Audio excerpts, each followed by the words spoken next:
Pramod Gubbi joins us. So he represents Ambit. Pramod, as a house, you've been calling for a correction and the correction has come. But are you surprised with the force of the comeback and how markets are now sitting at a record high, at least for benchmark indices?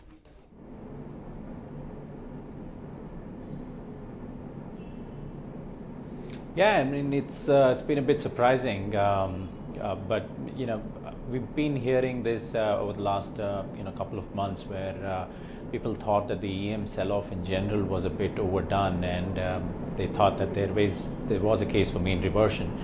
But I'm not surprised at the nature of the comeback. That's comeback. It clearly is not that broad-based. There've been clearly pockets which have carried the market, for a large part, and a large part of the market has remained still quite muted. So I think it's become more of a selective sector-based or stock-based recovery than a broader-based recovery.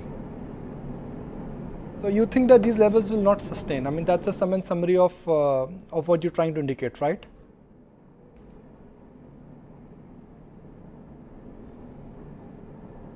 Yeah, I mean, I think given the handful of stocks that have lifted, and you see, they are clearly performing fundamentally, but at the same time, you don't have much room in terms of valuation for the same set of stocks to, carry the rally or sustain the rally going forward.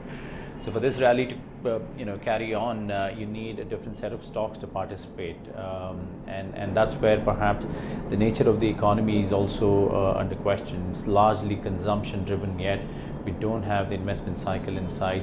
And for a broader recovery in the markets, you need a broader recovery in the economy to come through, and then that's really the reason why I think it's hard to see how this rally will sustain.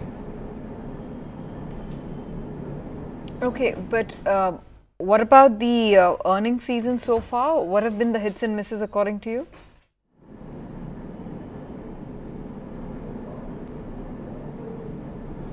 I think the earnings season has clearly been, quite strong after a long time.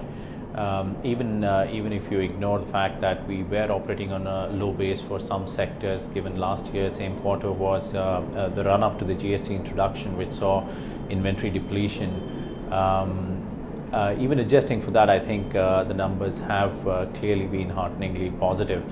After almost 3-4 years of mid-single-digit growth at the index level for earnings, I think we are headed closer to the first double-digit year after a few years. But having said that, I think the question is, given where valuations are the earnings strength enough to see an upgrade cycle building in, which could not just justify these valuations but also sustain this rally going forward? Well, I don't think that's the case just yet. We'll have to wait and see for the next couple of quarters, because I think expectations were still high at the beginning of the year, and perhaps at the index level, on an average, you would see the earnings delivery is still perhaps at best in line or even short of expectations. So you need that to reverse. You need the positive surprises to come through. You need the upgrades to come through for us, for the market to make sense of these valuations.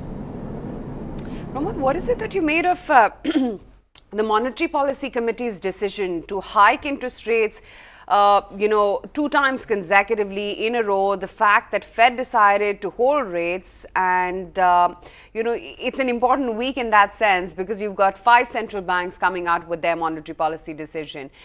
Do you think we're headed in for a prolonged pause, or do you think, given what the macro dynamics are looking like, there is still a very much scope of one more rate hike for the latter part of the year for us?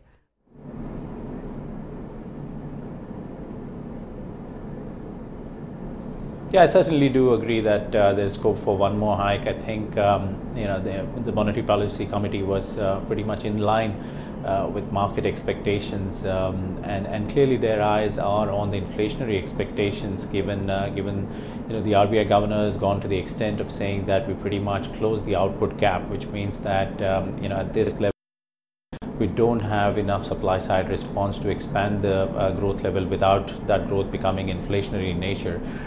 So to that extent, I think the action was fairly well appreciated. And also, the sort of initiatives the government has put in place, be it the MSPs or the GST rate cuts, all are are sort of driving more consumption, and you will need to factor that in ahead of the event. I think the main event they'll be watching out for is the procurement policy for agricultural commodities under the MSP, which should be due sometime in September, and see what that means for food inflation. So we've got core inflation at closer to 6% with food inflation. Hopefully, fuel should not add more pressure to it. But net, I think there is scope for one more rate hike to come through. And what would that rate hike do for the credit cycle?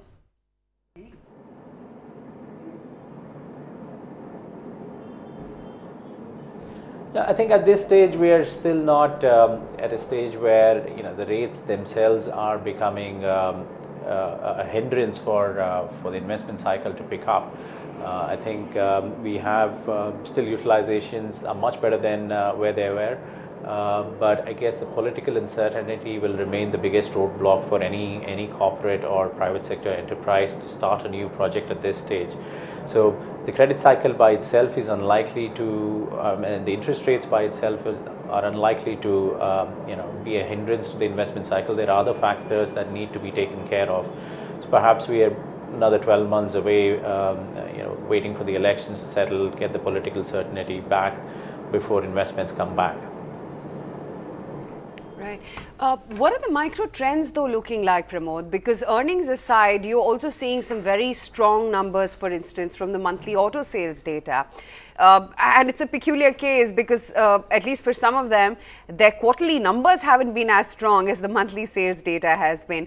Do you think that's a trend in place that's going to continue to be the yellow shoot, which will then emerge as a strong winner?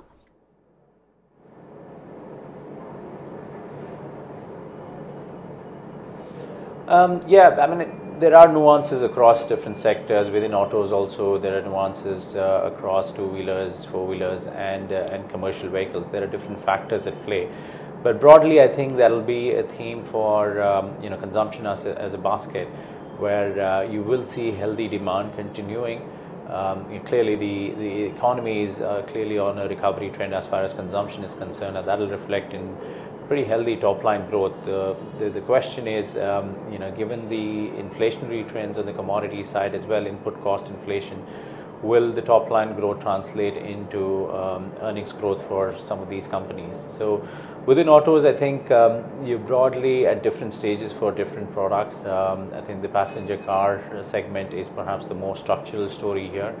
Commercial vehicles have had a great run, but it would need a recovery in the industrial cycle, the industrial recovery to sustain the sort of sales momentum. Because remember, the fleet operators are now significantly expanded their fleets. So unless utilizations pick up, this may not sustain beyond the sort of regulatory tailwinds that we have.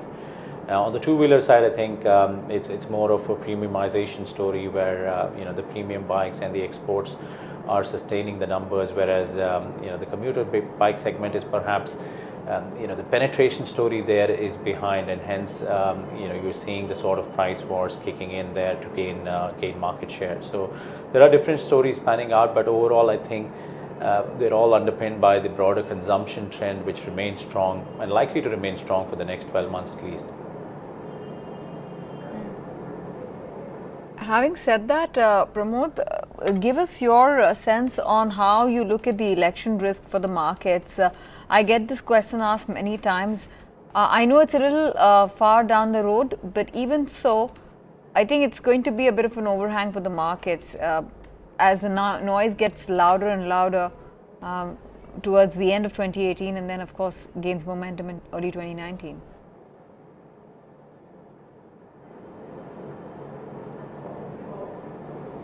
No, it is a significant factor. I think a large part of the rally over the last few years is clearly underpinned by political stability and the sort of reforms that stability brings about. So there are questions being asked by investors, given the sort of recent state election results. Is that political stability going to remain? And they're keenly watching for some of the other big state elections coming up towards the end of this year, which can throw some light on what's going to happen in May 2019. At this stage, I think given where valuations are, given some of the uncertainties around global macro and local macro, people will use this uncertainty as an opportunity to sort of play the market quite cautiously and not take any sort of aggressive stance.